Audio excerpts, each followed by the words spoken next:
Last night, the Earth experienced the strongest geomagnetic storm since 2017, but it was minor compared to the one triggered by the most powerful solar storm on record in 1859, known as the Carrington Event.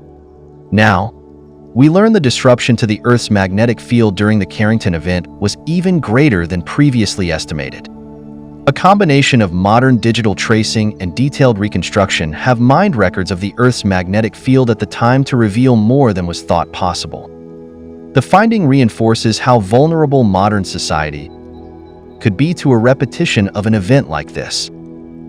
On September 1, 1859, the Sun spewed electrified gas and subatomic particles amounting to the energy of 10 billion atomic bombs towards the planet, causing telegraph communications to fail, literally shocking operators and causing systems to catch fire. Northern lights were reported as far south as Cuba and Hawaii, allowing witnesses to read newspapers by the light of the auroras alone. Solar storms have occurred throughout Earth's existence. However, our estimates of scale relied on very indirect measures like the presence of certain radioisotopes in tree rings. In recorded history, reports of enormous auroras can hint at the timing of solar storms, but are of little use in estimating size. Consequently, our data on just how big solar storms can get stretches back less than 2 centuries. As chance would have it, the Carrington Event, easily the largest storm in that time, occurred when such tracking was in its infancy. Records made at the time have been found to hold more information about the event than had been thought. And it's not good news for those preparing for future impacts in a more wired world. Had the Carrington Event occurred even a few decades later than its actual date of 1859, it would have had electricity and long railway lines to electrify, not just telegraphs. At least, however, we'd have known its size better. Nevertheless, both the UK's Greenwich and Kew observatories had magnetograms that measured fluctuations in the strength and direction of the Earth's magnetic field, subsequently shown to be mainly in response to solar activity. Since 1838, local geomagnetism was measured at Greenwich by shining light onto mirrors on the ends of magnetized pieces of metal suspended so they could swing freely, with the reflected light falling on photosensitive paper. Kew joined in 2 years before the Great Storm. As solar activity disturbed the Earth's magnetic field, the magnets twisted, causing the light to move across the paper. The stronger the disruption, the further the light shifted. The paper was mounted on a slowly rotating drum, similar to those disaster films have taught us to associate with seismometers. Unfortunately, neither system had been built in anticipation of the geomagnetic field, taking a beating anything like as strong as 1859 had in store. As a result, the mirror-bearing metal swung so widely. The light beam went off the photographic paper for 12 hours during a magnetic storm preceding the Carrington Event, and again during the event itself. Such large movements tell us these were 2 immensely strong incidents, but not how strong. It's here that digitizing the magnetogram records has proven an unexpected boon. The paper records have been carefully archived, and according to a team led by Dr. Kieran Beggan of the British Geological Survey, they are in relatively good condition considering their age and the manner of preservation. After careful extraction from their bindings, the daily records were photographed and digitized, creating a continuous sequence rather than disconnected days.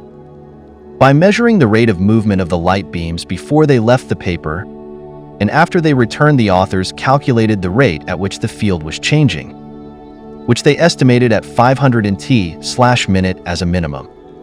Given that once-a-century storms are expected to produce changes of 350 to 400 nt/min at London's latitude, even the floor value is extraordinary. Besides the problem of how far the light swung off the paper, it is not easy to translate the measured movements to modern SI units. Nevertheless, Begin and co-authors have conducted detailed reconstructions using comparisons between the two measurements to translate the movements into nanotesla changes in field strength. Changes in the field's orientation are equally important. 2 years after the Carrington Event, a scientific paper estimated its strength based on data like this and came to similar conclusions. However, 20th century astronomers, having not experienced anything close to as large, concluded the original estimates must have overstated it. Looking at the rate of change, it's at least 500 nanotesla per minute, which kind of supports what the original 1861 papers suggested, Begin told New Scientist. It just proves once again that the Carrington storm was an extreme event. Competing scientific societies established these magnetograms because, before GPS, the Earth's magnetic field was crucial for navigation. As far back as the 17th century, Edmund Halley led voyages to map the way the field changed across the Atlantic Ocean, before realizing changes with time needed to be accounted for as well. It's unfortunate the two sets of records we have were just 20 kilometers, 12.4 miles apart, hardly representing global coverage, but more piecemeal data was collected from Finland, India, and Guatemala, among other places. In the vast expanse of the cosmos, our planet Earth is constantly subject to the whims of the universe, occasionally encountering phenomena that leave an indelible mark on history.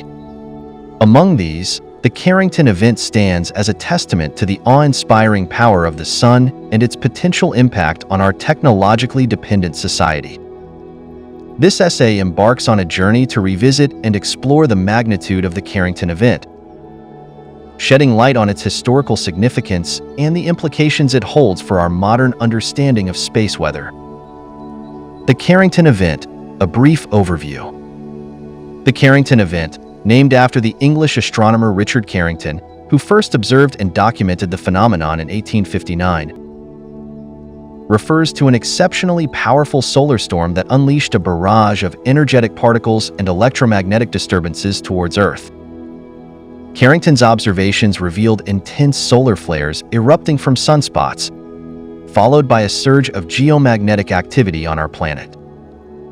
Historical accounts and impact.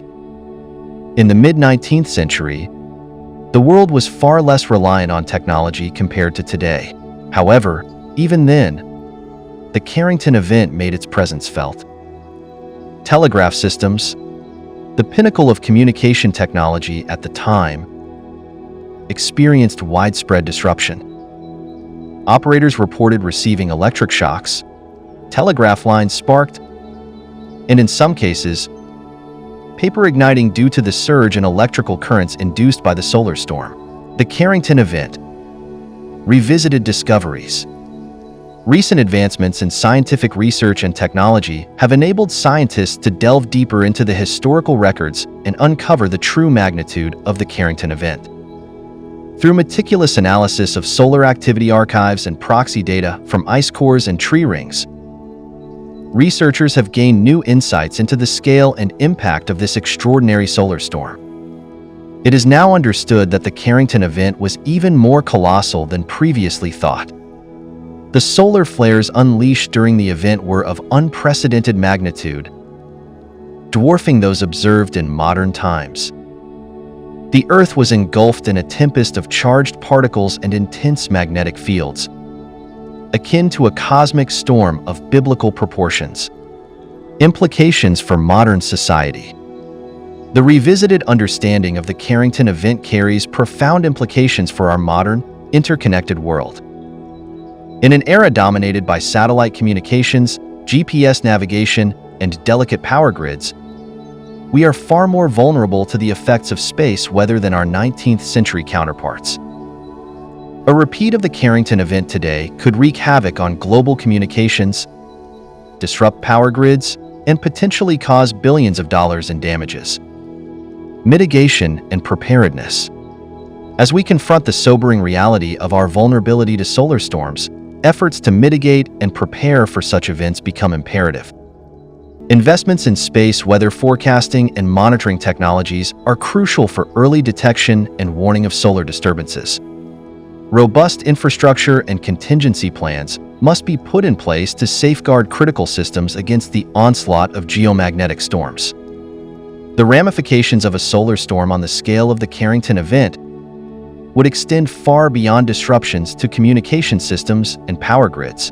In today's digital age, virtually every aspect of modern life relies on interconnected technologies vulnerable to space weather disturbances. Financial transactions, transportation networks, emergency response systems, and even healthcare infrastructure could all be adversely affected by a massive solar storm. Furthermore, the interconnected nature of our global economy means that disruptions in one region can have cascading effects worldwide.